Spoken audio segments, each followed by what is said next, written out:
So in Isle of Noises, you said to me that having a conversation, writing a song is like having a conversation.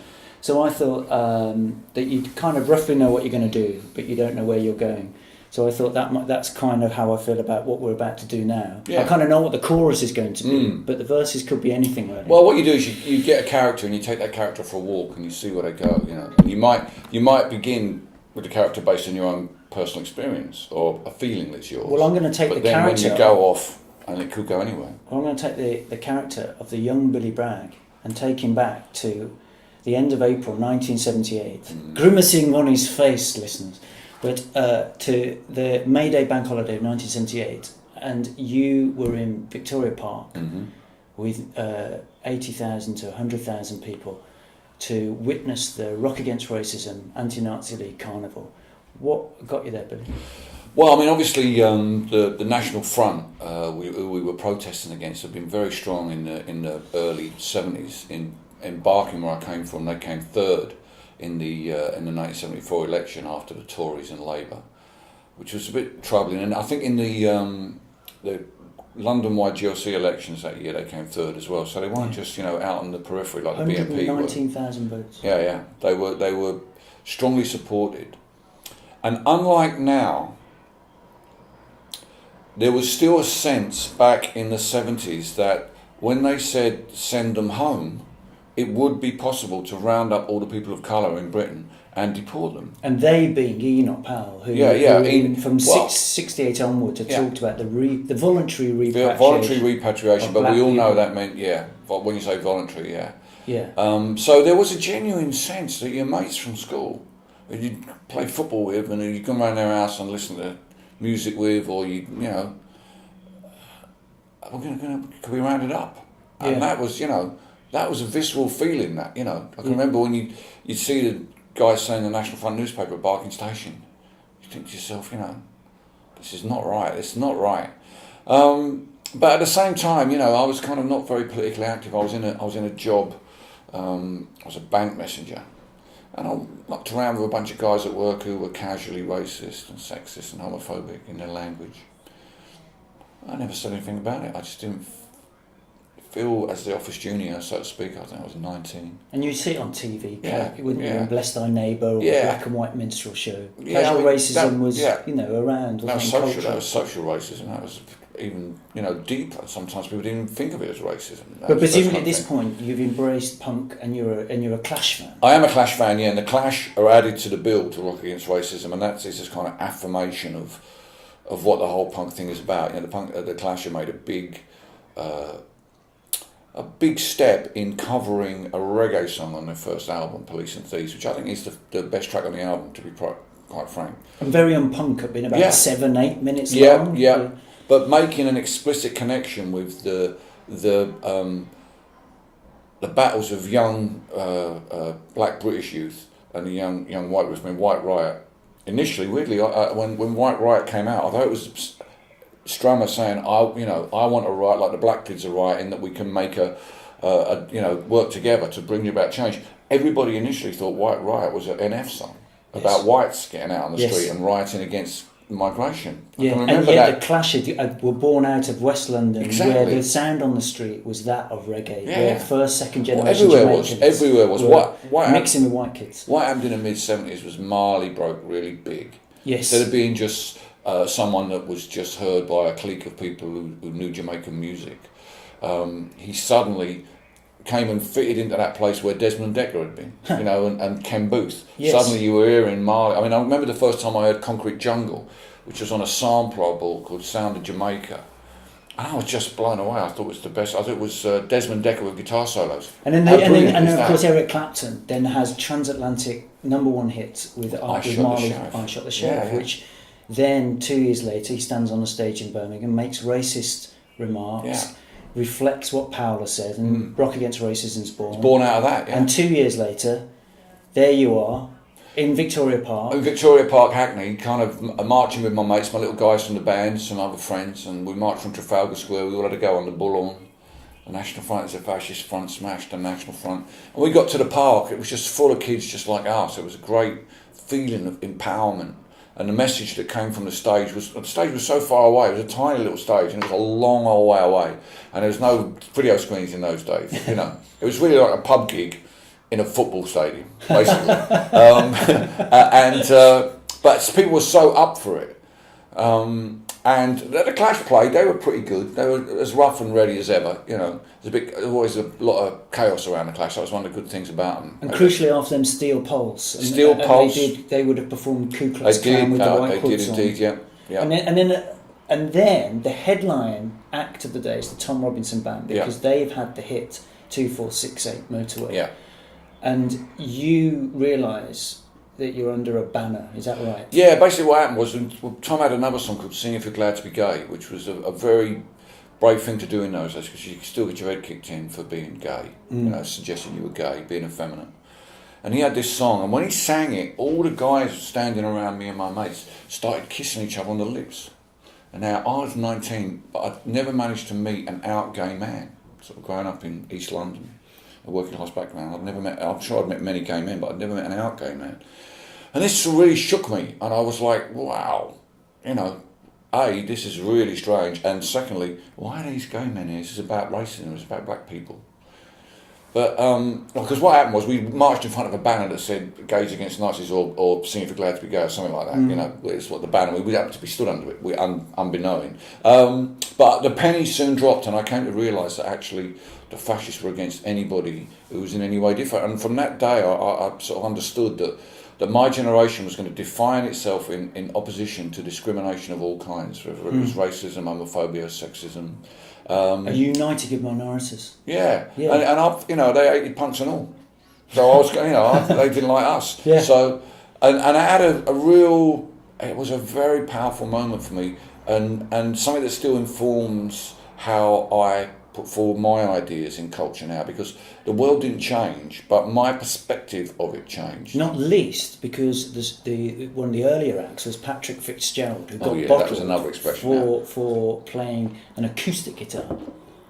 That was a foolish thing to do at what was basically a punk reggae gig, to go on with acoustic guitar, because it smacked of the old days, and I felt sorry for him, but I thought, what an idiot going out there solo, and then 3 or 4 years later I was doing it myself. But the key thing was... But with an electric guitar. That was the key thing, that's why I didn't use an acoustic guitar, so what happened to poor old Patrick.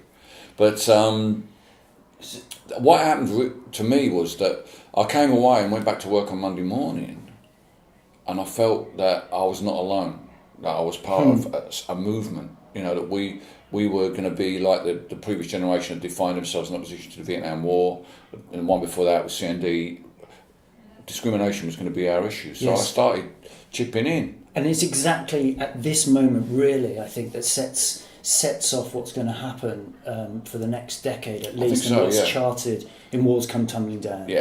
But before we get to, which is the third chapter in the book of the Red Wedge story, and the absolute opposite of being anti-establishment and outsiders, Red Wedge would represent musicians going into Parliament. There's one crucial intervention, which is two-tone, which is Jerry Dammer's image or influence of Rock Against Racism, born out in a single band, the Specials, of black and white musicians coming together within a band and a socialist record label. You experienced seeing two-tone, didn't you? Yeah, I did. I went and saw one of the early two-tone tours, and I think the thing about two-tone was that the reggae that it embraced was ska rather than roots, and I think there was some edge to that at the time. You know, they were very edgy times, and in some ways, by referencing the Rude Boys rather than the Rastas, Jerry was pitching into a British youth culture mod that still had some currency.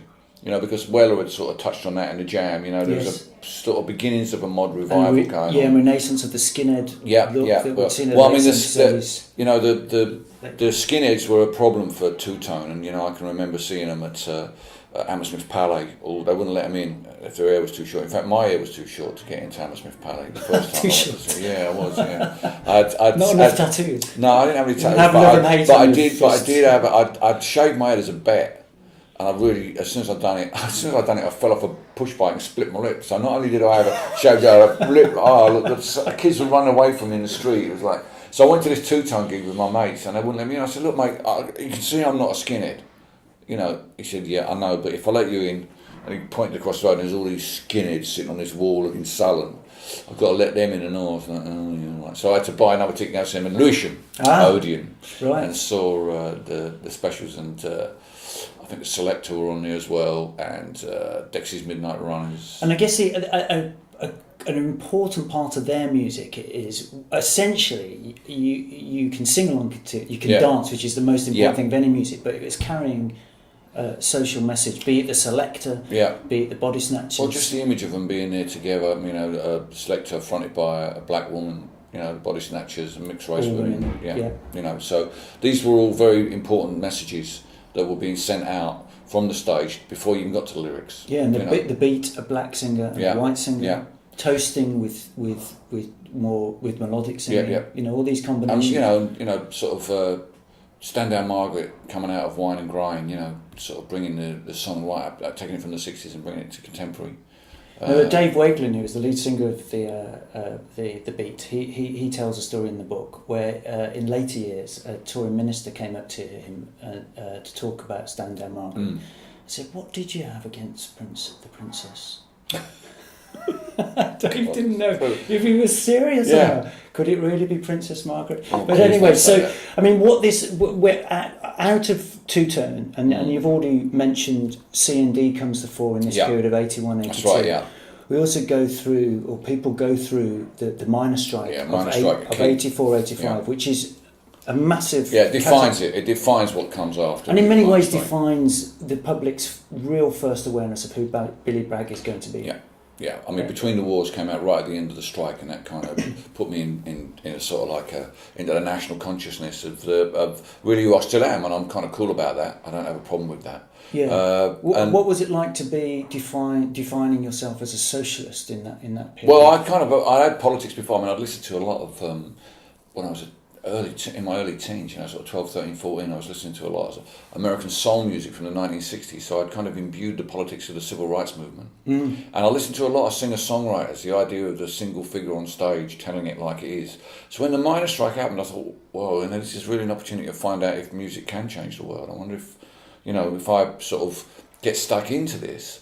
But it was a steep learning curve, because I didn't really know much about ideological politics. I didn't define myself as a socialist at the start. Right. But having been up into the coalfields and slept on people's sofas and in their spare bedrooms, sitting up after the shows talking to them about what was going on, I soon learned an ideological language that they used, really the language of Marxism, I suppose. And that started to filter into my music in songs like Between the Wars, there's Power and Union, Ideology. Days like these. Yeah, the Billy Bragg pre-miners strike probably couldn't have written those songs and confidently sung them. I mean, when I set out to write the book, there was very little written about Red Wedge, but what I did understand was one that it failed because Billy Bragg didn't win the 1987 general election with Paul Weller propping him up. Not for it trying.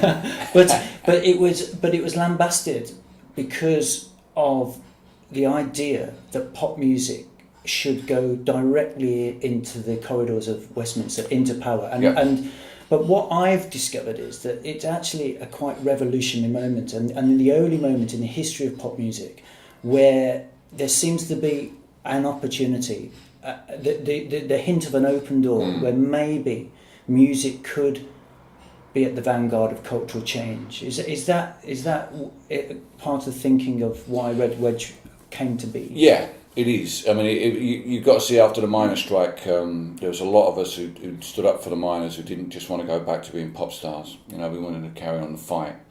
We wanted to defeat Margaret Thatcher, and the Labour Party were the only vehicle capable of doing that. There wasn't any other way of doing that. Because one of the lessons of the miners' strike was that the Trotskyites assured us there would be a revolution. There wasn't. Exactly. So it's like, well, if that wasn't a revolutionary situation, how do we deal with these people? What can we do? And even punk potentially was offering suggesting there may be a revolution of sorts. So that didn't happen.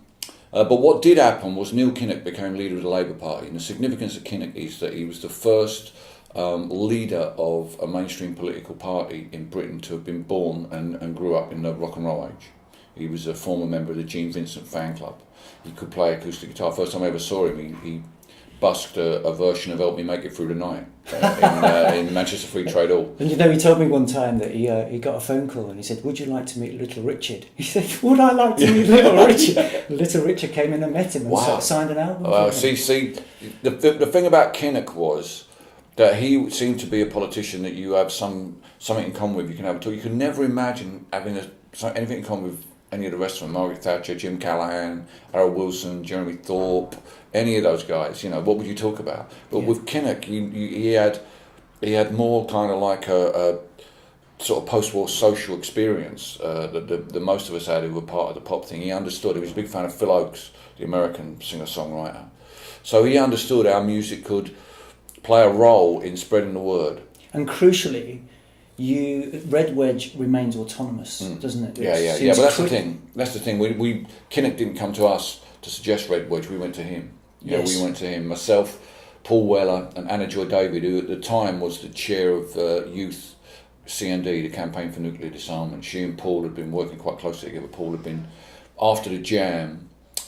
When he formed the Style Council, although his music kind of went in a more jazzy direction, his politics, if anything, became more focused, I think. If not even in the song Walls Come Tumbling Down. Yeah. Overtly political statements. But on the surface, he didn't look like that. It's kind of very anomalous thing. In Paul kind of took up the style idea that was prevalent at the time with the New Romantics. So he was never a New Romantic, but that the New Romantics were kind of revolting to style against punk. Well, if you look at the footage of a Red Wedge gig, when all the artists come on stage at the end, be it Madness or Lorna G or Tracy Thorn or Dave Wakeling or you or Paul Weller, you've all got white socks on and loafers. Well, that was another thing about Red Wedge. One of the things that unified us was not that we were all great supporters of the Labour Party, but that we all really hated Margaret Thatcher. But the other thing that really, and I didn't think about this at the time, but looking back about it now, we were all of us, including Lorna G, we were soul boys. And when we were on that bus, when we toured around that bus together, we all in our minds, we were thinking we were on the Stax Vault tour. That's what was in the back of our mind. That's right. We all knew about that. We all knew about that. We were thinking, this is what it must have been like. And that's why we played all those, in the encores, we played, Many Rivers to Cross, Move On Up, all those Don't Look Any Further. Just Madness brilliant. By Prince Buster. They're all there. And just for the record, can I just say I never wore any white socks. We don't have white socks in folk music. Yes, but there is outtake footage of you playing Smoke on the Water in soundcheck. Yeah, that may be. That's just to annoy Paul. So the Red Wedge tour. The first tour, because there's in '86, there's a second tour, women's tour in '87. There's a marginal constituencies tour. There's the main thrust of Red Wedge is to say to young people, be politicised. Simple as that. Yeah. Secondly, exercise your right to vote, because 6 million people, 18 to 24-year-olds, are unregistered. A figure that's equitable with today. But another really radical and critical part of the Red Wedge story was what happened in the afternoon of any day that there was an evening concert, which was the day events. Day events, the Mighty Day events. Well, these were put together by Anna Joy David and her team, and she liaised with the Labour Party Young Socialists in the different towns where we went to visit, and they would organise an event where we would send some artists would go down there, but also local politicians, because the way that politicians were involved in the actual evening gigs, they didn't make speech from the stage. The gig was a gig, and it was a brilliant gig. We had the best time on those gigs. But the politicians would be introduced to the audience at the beginning of the show and then sent to the foyer. You want to talk to them? Go in the foyer. Go and have a chat with them. But the day events, we brought the local youth together with local politicians, and we kind of attempted to mediate. And when you say local youth, I mean, this is really disenfranchised kids, because Anna Joy Davis has sought out people that are outside of mainstream political chatter. Yeah, she was very, very good at that. She and her team did a really, really great job at the grassroots level. That was what she's a great grassroots operator, Anna Joyce. And you see the photographs and the footage, and you're in kind of church halls and youth centres, and there's up to 1,000 people at some places, and then there's a row of you lot who are, some of you are number one pop stars of the day, and then you've got a local politician, sometimes a national politician, and what it seems is that you're, as a panel, saying to the politicians, shut up and listen. Yeah, that's what we're trying to get to work. I mean, you got to remember at the time there were 3 major music weekly Sounds, Enemy and Melody Maker. So there was a huge opportunity to use them as a platform for discourse and ideas, which we did. And that kind of fed into the day events. It picked up on, picked up on that on the left-wing press, in the New Statesman, the Socialist Worker, some of the Labour papers. And it was really an attempt to engage with young people. The Labour Party didn't have a very good record of using arts to engage with young people. The first event I did with the Labour Party, which was a thing for the 1985 European election, I think top of the bill was Clive Dunn. Who was Grandad? He was a granddad. He was Sergeant Jones in Dad's Army, and he was top of the bill, and I was somewhere down the line, somewhere with that, playing Between the Wars, that's why I saw Kinnick play Help Me Make It Through the Night at the sound check. But yeah, so this was a real leap forward for us, for the music press, but more importantly for the Labour Party. Yeah. Some areas where they were a little bit resistant, they were a little afraid of young people. In Derby, they told us not to come because they didn't have any young people in Derby. Take it that what you will. And there's something you say in the book about, is it the kids in Wales, what they were... Oh yeah, in Wrexham, in mid-Wales, yeah, they were pretty angry. They were very fired up, and they said, we don't want Labour, but they give us guns. We were all taken a bit aback by that. Not sure about that. But yeah, it was a kind of really interesting coming together of activism, outreach, gigs. The days were just full. So in fact, there's an incredible cultural response to a political wave that's decimating many areas of working class life, and that cultural response, i.e. musicians and comedians, working class musicians as well. I mean, musicians in those days were mostly people who failed their 11 plus, but were bright. That's who we all were. But as a reflective of the times we were living in today, you were talking about rock against racism, we're talking about Red Wedge, and where the focus is on people that aren't white, who aren't necessarily pure white British blood, where there's a disengagement with politics, and here we can see that answers are being offered by, of all things, pop stars with wacky haircuts. Yeah, well, you see, you've got to remember that in the 20th century, pop music was the only medium available to young people to articulate their views. There was no Facebook, there was no Twitter, you couldn't write a blog, you couldn't make a film with your phone. If you had something to say about the world, you had to more or less learn to play an instrument, write songs, and do gigs. That was the only platform you had. That's why I did that. And as a result of that, music had a vanguard role in youth culture. Everything kind of went through it. Everything, songs, love songs, political songs, songs about football, songs about everything had to be in there. And how you dressed, it dictated how you dressed, it dictated what youth cult you were a member of, and kind of all of that network had just been through the miners' strike, which was a year-long class war. And working class youth was seen for the first time that what happens when the weight of the state is brought to bear upon an element of the working class. So even those of us who didn't come up through class politics couldn't ignore what was going on. I stood up for the miners because they were people like me. They looked like me, they talked like me, they came from a town like I did where it was dominated by one employer, the mine. In my case it was Ford's.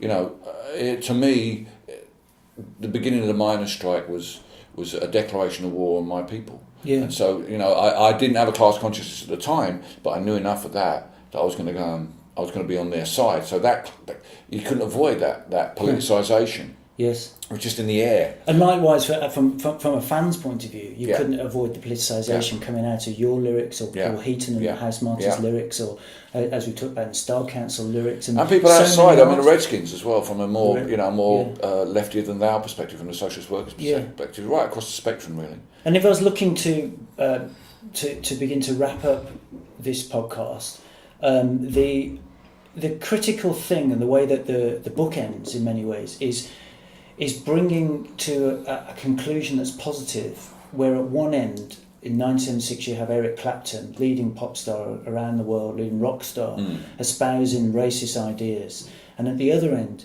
you have the Artist Against Apartheid concerts, which culminate in a fist aloft in the air which is of Nelson Mandela at Wembley Stadium with a global audience of 600 million. But the one major event that seems to really set that in motion is in South London in 1986 on Clapham Common. That's what I'm trying to think of. Clapham Common, where you once again join stages with not only Red Wedges, but people of the status of Sting and Peter Gabriel and who sings Johannesburg? Television will not. I know exactly who you mean. Gil Scott Heron. Gil Scott Heron, and memories of being part of Artists Against Apartheid and that. Well, Artists Against Apartheid was just another aspect of the solidarity movements that we were all involved in at the time. You know, if you're of a generation that defines itself in opposition to discrimination of all kinds, Artists Against Apartheid, what's going on in South Africa is a clear indictment of a racist regime that we did business with as a nation. So the fact that the UK was the focus for the ANC's outreach, you know, we did gigs for them, we did gigs for as well as we did gigs for Red Wedge. They were around all the time, the ANC guys. So that again culminated in a positive outcome. And Red Wedge didn't win the 1987 election, but I don't really think alone we could ever do that. We were part of a much greater struggle and part of a much greater movement. Yeah, but in that election, in 18 to 24-year-olds, there's a 7% swing. Nationally there was only a 3% swing. That was incredible in itself when you consider where Labour had been in 83. Sure. But Red Wedge doesn't finish until 92. Yeah. And what I mean, we don't have time now, I don't think, to go into all that. But what happens is a lot with your manager of that time, Peter Jenner, and with Anna Joy David. There's a lot of policy informing. That Neil Kinnock concludes that when the papers were being drawn up for a Labour government in the early 90s, he said that many of the Red Wedge ideas were there in black and white, none more so than to put a Minister for Youth onto the front benches. Yeah, well, that was what we were trying to campaign. We came up with our own manifesto, which was endorsed by Neil Kinnock, although it wasn't the party manifesto. And we did have influence on policy. That was what we were trying to get. I can remember going to a Arts for Labour event after Red Wedge, probably after, might even have been after the 93 election, 92 election, and having a form and saying what you would be prepared to do with a Arts for Labour, like phone people up and ask them if they wanted to vote Labour, go on upstairs on an open deck bus with Clive Dunn, and all these things. And at the bottom was any other suggestions. And I wrote, talk to shadow cabinet members about policy, and sent it off. And only one got in touch with me. Right. Tony Blair. How weird is that? So, that was, he said, anytime, come in and see me anytime. Well, that's a fantastic conclusion, I'd say. 2 words, Tony Blair. So that's how it all ends up. Well, brilliant. Thank you, Billy. It's my pleasure. It's a great book. You've done a really great job in putting Red Wedge into its proper perspective. It's needed it for a long time. I mean, it's been one of those things. The trouble with doing politics in pop is it's unfortunately prone to the vagaries of fashion. So when, what happens in the 1990s is lad culture comes in and blows away all of that stuff and says, let's just get your tits out. Let's just get blasted and all that kind of stuff, and it all disappears. And those of us who believe that music should say something more than "I'm great, you're shit, you like my socks," to paraphrase Oasis, we had to stand on the sidelines. But so you've done a great job with the book, and you're really putting it in context, and I really appreciate it. Cheers, Billy.